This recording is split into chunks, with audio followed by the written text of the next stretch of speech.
তিন শ্রেণীর হতভাগা নারী আছে যাদের নামাজ আল্লাহ তাআলার কাছে কবুল হয় না। তারা নামাজ পড়তেছে কিন্তু আল্লাহ তাআলার কাছে অ্যাকসেপ্টেড হচ্ছে না, কবুল হচ্ছে না। আজকে ভালো করে শুনে নেন, আমাদের মা বোনদেরকেও মেসেজটা পৌঁছায় দেবেন। তিন শ্রেণীর হতভাগা নারী যাদের নামাজ যুগ যুগ ধরে পড়তেছে কিন্তু কবুল হচ্ছে না।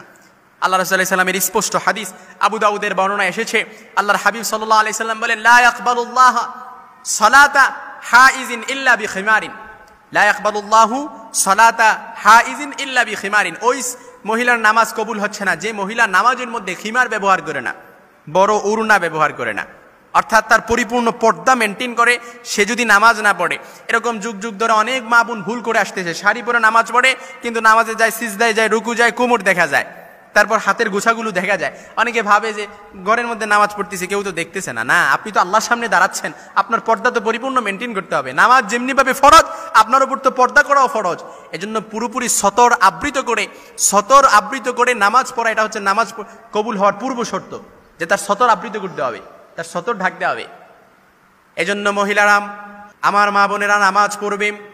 আবু দাউদের বর্ণনা, লা ইয়াকবালুল্লাহু সালাতা হাইজিন ইল্লা বিখিমারিন। ওই মহিলার নামাজ আল্লাহর দরবারে কবুল হয় না যে মহিলা নামাজ পড়ে কিন্তু পরিপূর্ণ পর্দা মেনটেন করে না। ওড়না গায়ে এমন বড় ওড়না দিবে, এরকম অনেক মা বোন আছে দেখবেন ওড়না পড়ে কিন্তু ভেতরে অর্থাৎ পাতলা ওড়না পড়ে, কিছু রেয়ার থাকতে পারে, সবাই তো না, পাতলা ওড়না পড়ে। যে মহিলা তার সতর পরিপূর্ণ আবৃত না করে নামাজ পড়বে, তার নামাজ আল্লাহ তাআলার কাছে কবুল হবে না। এজন্য পরিপূর্ণ পর্দা মেনটেন করতে হবে আপনাকে। একেবারে বড় ওড়না, নামাজের ওড়নায় আজকাল পাওয়া যায়, বড় খিমার পরবেন। যদি শাড়ি এগুলো পরে নামাজ পড়েন তাহলে উপর দিয়ে একটা ওড়না ঝুলাবেন। আমাদের মা বোনদেরকে মেসেজটা পৌঁছায় দেবেন, 1 নাম্বার। 2 নাম্বার হচ্ছে ওই মহিলার নামাজ আল্লাহ তাআলার কাছে কবুল হয় না যে মহিলা লা ইয়াকবালুল্লাহু মিন ইমরাতিন খারাজাত ইলাল মসজিদ ওয়া রিহুহা তাতাসিফু। যে মহিলা কি করে, মসজিদের দিকে নামাজ পড়ার জন্য মসজিদের দিকে গমন করে কিন্তু গমন করার পরে ওয়ারিহুহা, সে পারফিউম ইউজ করে, তাতাসিফু, তার পারফিউমটা কি করে বাতাসের সাথে মিশে অন্যের নাকে যেয়ে লাগে। এজন্য যে মহিলা পারফিউম ইউজ করবে ওই মহিলার নামাজ আল্লাহ তাআলার কাছে কবুল হবে না। সাবধান, আপনি পারফিউম ইউজ করতে পারেন বেডরুমের ভেতরে আপনার স্বামীর মনকে মনোরঞ্জন করার জন্য, আপনার স্বামীর সামনে নিজেকে সুন্দরভাবে রিপ্রেজেন্ট করার জন্য আপনি পারফিউম ইউজ করতে পারেন, কিন্তু এই পারফিউমের গন্ধ যেন, সুঘ্রাণ যেন অন্যজনের নাকে না লাগে। এজন্য যে মহিলা পারফিউম ইউজ করে মহিলার নামাজ কবুল হয় না।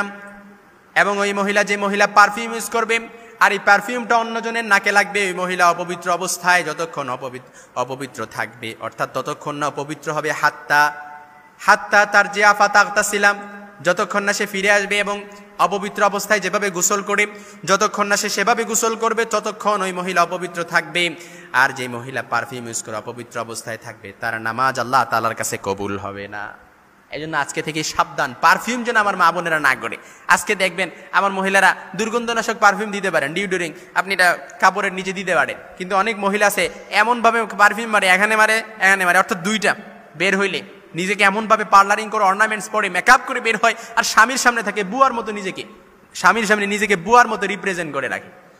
এজন্য সাবধান। 3 নাম্বার হচ্ছে মহিলার নামাজ আল্লাহর দরবারে কবুল হয় না যে মহিলা কি করে, যে মহিলা স্বামীর সাথে রাত্রি যাপন করে কিন্তু স্বামী তার প্রতি সন্তুষ্ট থাকে না, স্বামীকে সে আনন্দ দেয় না। অনেক মহিলা আছে, অনেক মহিলার কাছে স্বামী মানসিকভাবে নির্যাতনের শিকার হয়, অর্থাৎ সে তার যে আকাঙ্ক্ষাটা, কামনাটা অনেক মহিলার কাছে চাইলেই সে পায় না। এজন্য ওই কোনো স্বামী যদি তার স্ত্রীর প্রতি অসন্তুষ্ট থাকে, স্ত্রীর প্রতি রাগান্বিত থাকে, আর স্ত্রীও তার স্বামীকে আনন্দ দেয় না, স্ত্রীও তার স্বামীকে মনোরঞ্জন করার চেষ্টা করে না, ওই স্ত্রীর নামাজ কখনো আল্লাহ তাআলার দরবারে কবুল হবে না। আর যার নামাজ কবুল হয় না তার তো দোয়া কবুল হবে না, যার নামাজ কবুল হবে না তার তো কোনো কিছু কবুল হবে না। তার সংসারের মধ্যে কন্টিনিউয়াসলি অভাব অনটন লেগেই থাকবে, সংসারের মধ্যে সবসময় স্বামী স্ত্রীর মধ্যে ঝামেলা লেগেই থাকবে, কারণ নামাজ কবুল হচ্ছে না। এজন্য এই মহিলা এই 3টি কাজ কখনো করবে না। এই 3 শ্রেণীর হতভাগা নারীদের নামাজ কবুল হয় না। 1 নাম্বার হচ্ছে যে মহিলা ডিওডোরিং আর পারফিউম ইউজ করে বাহিরে বের হয়, নিজেকে রিপ্রেজেন্ট করে বাহিরে, স্বামীর সামনে রিপ্রেজেন্ট করে না। এজন্য মনে রাখবেন, যে মহিলার দিকে নিজেকে সুন্দরভাবে সেজেগুজে বাহিরে বের হয়েছে আর যতটা পুরুষ তার দিকে লোলভ দৃষ্টিতে তাকিয়েছে, প্রত্যেকটা পুরুষের সাথে জেনা করার গুনাহ আল্লাহ তাআলা তার আমলনামায় দিয়ে দিবে। 1 নাম্বার। 2 নাম্বার হচ্ছে বেখিমারিন, যে মহিলা কি করে নামাজের মধ্যে খিমার ব্যবহার করে না, ওড়না ব্যবহার করে না, পর্দা পরিপূর্ণ মেনটেন করে না। 3 নাম্বার হচ্ছে যে মহিলা কি করে তার স্বামীকে আনন্দ দেয় না, তার স্বামী তার প্রতি সন্তুষ্ট থাকে না, সবসময় স্বামীর অকৃতজ্ঞ থাকে, যে স্বামীর প্রতি সবসময় অকৃতজ্ঞ থাকে তার নামাজ কখনো আল্লাহ তাআলার দরবারে কবুল হবে না। কারণ যে মহিলা 5 ওয়াক্ত নামাজ সময় মতো আদায় করবে, ইদা সাল্লাতিল মারআতু খামসাহা, 5 ওয়াক্ত সময় মতো নামাজ আদায় করবে, তার জন্য জান্নাতের 8টা দরজা আল্লাহ তাআলা, আল্লাহ রাসূল সাল্লাল্লাহু আলাইহি ওয়াসাল্লাম ঘোষণা দিয়েছেন, সে যে কোনো দরজা দিয়ে ঢুকতে পারবে। হাদিসটি সহিহ ইবনে হিব্বানের বর্ণনা এসেছে, মুস্তাদরাকে হাকিমে এসেছে হাদিসটি। এজন্য নামাজ এটা এমন একটা ইবাদত, আউয়ালু মা ইউহাসাবু বিহিল আবদু ইয়াউমাল কিয়ামাতিস সালাহ, কিয়ামতের ময়দানে, in the day of judgment, in the day of resurrection, কিয়ামতের ময়দানে সর্বপ্রথম হিসাব হবে নামাজে। আল্লাহ তাআলা আমাদেরকে 5 ওয়াক্ত নামাজ পড়ার